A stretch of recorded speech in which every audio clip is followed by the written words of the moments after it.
तो कैसे हो यारों, क्या हालचाल। स्वागत है सबका एक और नए वीडियो में। और आज की इस वीडियो में मैं भूल भुलैया 2 मूवी की स्टोरी को एक्सप्लेन करने वाला हूं। लेकिन उसके पहले मैं आप लोगों को बता दूं कि मैंने अपने चैनल पर और भी कई सारे मूवीज के स्टोरी को एक्सप्लेन किया हुआ है। तो इन केस आप उन सारे वीडियोस को देखना चाहते हो तो मेरे चैनल पर विजिट कर सकते हो। So without any further delay let's get started. तो मूवी स्टार्ट होती है किसी एक टूरिस्ट प्लेस से, जहां पर रूहान रीत से मिलता है और वहां पर उन दोनों की थोड़ी बहुत बातचीत होती है। जिसके बाद जब वो लोग वापस जा रहे थे तो रूहान को पता चलता है कि रीत उस जगह पर पिछले 4 सालों से रह रही है, लेकिन वो फिर भी वो अपने आसपास की जगहों को बिल्कुल भी एक्सप्लोर उसने नहीं किया था। आसपास की जगहों पर वो बिल्कुल भी नहीं घूमी हुई थी। जबकि जो रूहान था वो पान खाने बनारस पहुंच जाता था, पतंग उड़ाने गुजरात पहुंच जाता था, तो काफी घूमता फिरता आदमी था। तो वो उसको बोलता है कि अगर तुमने यहाँ के म्यूजिक फेस्टिवल मिस कर दिया तो भाई तुमने अपने लाइफ में बहुत ही ज्यादा कुछ मिस किया हुआ है। तो वो बोलता है कि इस बस को हम लोग छोड़ते हैं, नेक्स्ट बस से हम लोग चले जाएंगे और अभी हम लोग चलो म्यूजिक फेस्टिवल चलते हैं। तो उसके बाद वो लोग म्यूजिक फेस्टिवल चले जाते हैं। म्यूजिक फेस्टिवल से वापस आकर के उन लोगों को पता चलता है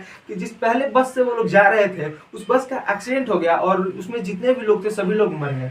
जिसके बाद रीत अपने घर पर कॉल करती है ताकि वो अपने घर वालों को बता सके कि तुम लोग टेंशन मत लो, हम जिंदा हैं। लेकिन घर पर कॉल करने के बाद उसको पता चलता है कि यहाँ से वापस जाने के बाद उसकी जिससे शादी होने वाली थी वो उसको नहीं, उसकी बहन को पसंद करता था और उससे शादी करना चाहता था। तो इसके बाद वो प्लान बनाती है कि हम किसी को भी नहीं बताएंगे कि हम जिंदा हैं, जिससे कि उसकी बहन की शादी उस इंसान से हो जाए जिससे कि वो करना चाहती है। और वो जो थी वो खुद भी उस शादी से खुश नहीं थी, मतलब अपनी शादी से खुश नहीं थी, वो उस लड़के से शादी करना भी नहीं चाहती थी। तो ऐसा कुछ प्लान बनाती है। उसके बाद रूहान को लेकर के अपने राजस्थान वाले उस गाँव में चले जाती है जहाँ पर सब लोग रह रहे थे। तो वो अपने घर पर नहीं जाती है, अपने घर के आसपास में ही उन लोगों का एक पुराना हवेली था जिसमें कि भूतिया हवेली था, उसमें कोई रहता नहीं था। तो वो लोग वहाँ पर चले जाते हैं। वहाँ पर जैसे ही जाते हैं तब तक इन लोगों को पता चल जाता है कि वहाँ का गेट खुला हुआ है, वहाँ पर लाइट वगैरह जल रही है। तो जो उसकी पूरी फैमिली रहती है वो पुराने वाले हवेली में पहुंच जाती है। वहाँ पर रीत को तो नहीं देखती है लेकिन वो वहाँ पर रूहान को देख लेती है। तो रूहान वहाँ पर मनगढ़ंत कहानी बना देता है कि हम भाई मतलब भूतों को देख सकते हैं, उनसे बातचीत कर सकते हैं, हमको रीत यहाँ पर लेकर आई है। थोड़ा बहुत इमोशनल गेम भी खेलता है, थोड़ा बहुत इमोशनल बातें कर देता है। जिसके बाद उसके घर वाले लोग जो रहते हैं उस पर थोड़ा बहुत विश्वास करने लगते हैं। वो बोलता है कि वो चाहती है कि वे सब लोग इस पुराने वाले घर में रहें क्योंकि उसकी कुछ मेमोरीज जुड़ी हुई हैं इस पुराने वाले घर से। वो बोलती है कि वो बोल रही है कि उसकी बहन की शादी करवा दी जाए उससे, जिससे कि उससे शादी होने वाली थी। तो मतलब इस तरह से बोलता है और वो सब लोग समहाउ उसके बाद तक बिलीव भी कर लेते हैं। तो उसकी शादी होने लगती है उसकी बहन के उस लड़के से जिससे कि वो करना चाहती थी। अब इसके बाद रीत उसी घर में छुप करके रहती थी और रूहान बाबा होने की एक्टिंग करता था कि मतलब हाँ भूत वगैरह देख सकते हैं। गांव वगैरह में भी वो काफी ज्यादा पॉपुलर हो गया था। इसके बाद लेकिन एक दिन अचानक से जो छोटा पंडित रहता है वो रीत को देख लेता है। उसके बाद वो चारों तरफ हल्ला कर देता है। सब लोग उस पर शक करते हैं कि देखो तुम झूठ वगैरह बोल रहे हो। इसके बाद पूरे हवेली की तलाशी ली जाती है कि कहीं रीत यहीं पर तो नहीं है। सब लोग ये लोग दोनों झूठ तो नहीं बोल रहे हैं।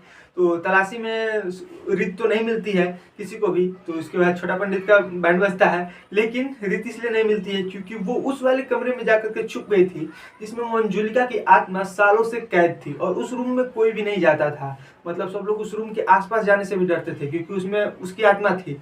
और जो रीत थी वो इन सब चीजों में नहीं मानती थी, भूत प्रेत वगैरह से नहीं डरती थी। तो वो उसी रूम में जाकर के छुप गई थी। अब वो तो बच जाती है लेकिन मंजुलिका की जो आत्मा है वो बाहर आ जाती है और उसके बाद हवेली में तोड़ फोड़ होना स्टार्ट हो जाता है। भूत का जो प्रकोप है वो दिखना स्टार्ट हो जाता है। लेकिन सबको को लग रहा था कि जो रीत है वो गुस्सा है और वो ये सब कर रही है। लेकिन जो उसकी भाभी रहती है वो उससे आकर के बोलती है कि हमको पता है कि मंजुलिका की जो आत्मा है वो बाहर आ गई है क्योंकि उसने मुझ पर अटैक किया है और मुझे ये सारी बातें पता है। हमको ये भी पता है कि रीत जिंदा है। इसके बाद रीत उसके सामने आती है और वो तीनों डिस्कस करते हैं। वो एक तांत्रिक के पास जाते हैं कि हाँ भाई ऐसा ऐसा हो गया, हम लोगों को इसको वापस उस कमरे में बंद कर दो ऐसा।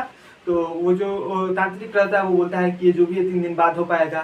तो वो जो तब लेकिन 3 दिन से पहले ही जो रहती है मंजुलिका उसको भी मार देती है, उस तांत्रिक को मार देती है। अच्छा, मैं मंजुलिका की बैक स्टोरी बताना तो भूल ही गया। तो देखो मंजुलिका जो है वो रीत के भाभी की बहन है। ये दोनों जुड़वा बहनें थी, अंजुलिका और मंजुलिका। वो दोनों भी पहले उसी घर में रहती थी। तो जो अंजुलिका थी उसकी शादी हो गई उसके भैया से, लेकिन जो मंजुलिका थी वो उसको काफी ज्यादा पसंद करती थी, रीत के भैया को पसंद करती थी। लेकिन उससे उसकी शादी नहीं हो पाती है जिसकी वजह से वो काफी ज्यादा गुस्सा हो जाती है और वो अंजुलिका पर अटैक कर देती है, उसको मारने वाली रहती है। लेकिन सेल्फ डिफेंस में अंजुलिका उसको मार देती है जिसके बाद से वो अंजुलिका की आत्मा उस जगह पर भटकती रहती है। और वो गुस्से में उसके भैया पर भी एक बार अटैक किया था उसने, जिसके बाद से वो कोमा में है। और उसके बाद से ही एक तांत्रिक को बुला करके मंजुलिका को उस कमरे में बंद कर दिया गया था। अब देखो बैक टू नॉर्मल स्टोरी। अभी का सिचुएशन ये है कि मंजुलिका घर से बाहर निकल गई है और वो सब लोगों को डरा धमका रही है। तो एक दिन उसका सामना हो जाता है रूहान से, और वो रूहान के बॉडी में प्रवेश कर जाती है और उसके बाद वो पूरे घर में तहलका वगैरह मचा देती है, सबको डराने धमकाने लगती है, चीजें तोड़ने फोड़ने लगती है। जिसके बाद से वो बोलती है कि वो अंजुलिका को उसको बोलती है कि हाँ भाई अब आज तुम्हारी मौत पक्की है, आज तुमको मार दूंगी। उसके बाद वो उस पर जैसे ही अटैक करने वाली थी तभी वो रीत के गर्दन पर ऐसे चाकू रख देती है। उसकी भाभी होती है, वो उसकी गर्दन पर चाकू रख देती है और बोलती है कि अंजुलिका रुक जाओ। अब ट्विस्ट यहाँ पर है कि उसने बोला था अंजुलिका रुक जाओ। तो यहाँ पर कहानी कुछ ऐसा है कि जो बैक स्टोरी उसको हम लोग को सुनाया गया था, जो उसकी भाभी ने सुनाया था, वो 100% सही नहीं था। यहाँ पर एक छोटा सा ट्विस्ट है। ट्विस्ट ये है कि वहाँ पर जब शादी वाली बातचीत चल रही थी, शादी हो गई, उसके बाद जो मंजुलिका थी वो काला जादू करती थी और उसने अंजुलिका को अपने किसी तरह से वश में कर लिया था और अंजुलिका से खुद पर अटैक करवाया था और खुद अंजुलिका की जगह पर जाकर के सो गई थी। तो आइडियली सबको को लग रहा था कि मंजुलिका जो है अंजुलिका पर अटैक किया था, लेकिन एक्चुअल में अंजुलिका ने मंजुलिका पर अटैक किया था। काफी अजीब सा हो गया यार। चलो तो और बदले में मंजुलिका ने अंजुलिका को मार दिया था और इतने सालों से अंजुलिका उस रूम में कैद थी, जबकि सब लोग समझ रहे थे कि मंजुलिका कैद है और मंजुलिका जिंदा थी और वो खुला घूम रही थी अंजुलिका बन करके।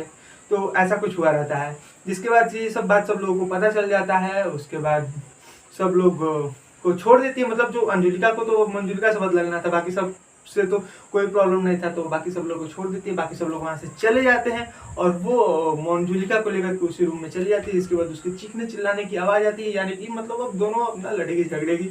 तो बस यहीं पर स्टोरी खत्म हो जाती है। मेरा स्टोरी एक्सप्लेनेशन अगर आपको पसंद आया तो वीडियो को लाइक कर सकते हो, चैनल को सब्सक्राइब कर सकते हो, मेरे और भी वीडियोस देख सकते हो, मेरे चैनल पर जाकर के इंस्टाग्राम पर फॉलो कर सकते हो। मिलते हैं जल्दी एक नए वीडियो में, तब तक के लिए बाय बाय।